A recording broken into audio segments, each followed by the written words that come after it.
Now, the second issue is Allah described this for men. How come He didn't describe this, such a thing, equivalent for women? We get multiple wives. How come they don't have multiple husbands, etc., etc.? If you want to be really crude about it. So, this was another bit of wisdom. It was actually, I was asked to do an experiment at Sunday school. I was asked to conduct an experiment. It was an experiment with a bunch of teenage boys and a bunch of teenage girls.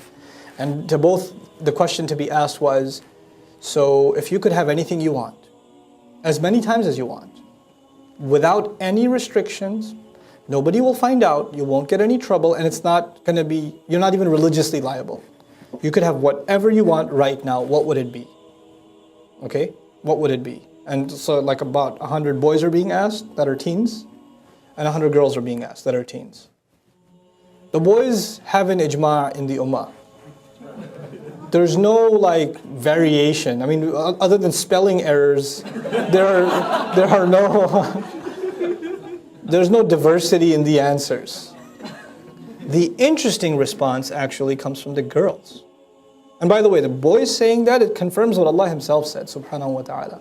زُيِّنَ لِلنَّاسِ حُبُّ الشَّهَوَاتِ مِنَ النِّسَاءِ. Men were programmed with desire for women. Allah beautified it in them. Done.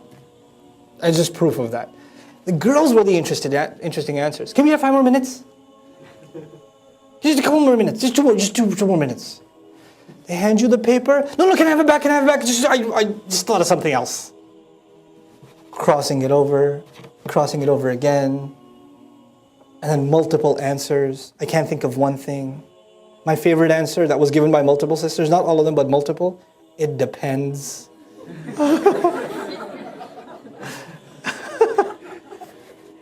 It's too good. It's too good. Others, I just want to be with my mom. Some said a pony. Some, like, all kinds of answers. You know, the man I love. I got all kinds of, but it wasn't one answer. The point is, it wasn't one answer. Allah Azza wa Jal made us emotionally monochrome. We're just one way. Overwhelmingly. I mean, there are unique individuals that love books more than they love women, or, you know, there are those.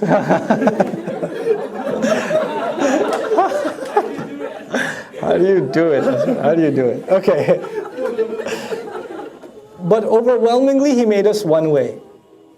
And so Allah described it. Now, I don't want to appease to sisters. This is my own conviction, and I'm not shy. Personally, I don't think I'm shy to explain what Allah Azza wa Jal does. We have to be true to Allah's word. We're not here to make anybody happy or upset. We're just here to explain what, to the best of my understanding, what Allah Azza wa Jal says. Okay? In my personal opinion, the rewards of women described in Jannah are actually more eloquent. They're more eloquent. I'll share with you an Arabic expression you might be familiar with. رُبَّ سُكُوتٍ.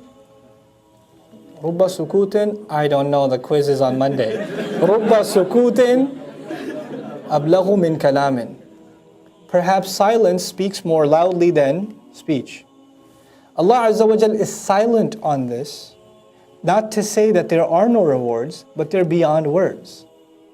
And this happens in the Quran, as a matter of fact.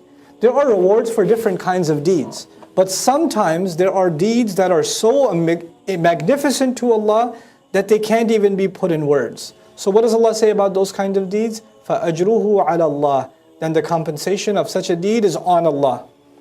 Allah will take care of it. He doesn't even say gardens and rivers and spouses. It's beyond description. So He just says, I'll take care of them. It's on me. That's the reward, by the way, incidentally, that indescribable reward is for someone who forgives somebody. Even if they have had the power to take revenge and they still forgave, then that person gets a reward that can't even be described. Allah just says, I'll take care of him. Ajruhu, it's on Allah. Allah will take care of him. Subhanallah. Now, for women's rewards not to be described is not to take away, but to actually elaborate, further leave to the imagination. And incidentally, no Muslim believer, man or woman, should feel like they're going to be shortchanged. Get to Jannah, you won't be disappointed. What am I going to get though? I don't know if I'll like it. You'll like it. What's the proof you'll like it? Surah Fussilat. Surah number 41. Allah Azza wa Jal says to all of humanity, وَلَكُمْ فِيهَا مَا تَشْتَهِي أَنفُسُكُمْ. You will have whatever you desire. That's open to men and women. Whatever you want will be there. And then some. and then some. وَلَكُمْ فِيهَا مَا تَدَّعُونَ. And whatever you might come across later might pop in your head. You place an order for something later on. Oh wait, but I wanted that too. Fine, you can have that too. You can't just, it's not like you already placed the order, it's non-refundable. You're stuck with it. No, you can change your order. You can order something else. Great. That door is open to both men and to women.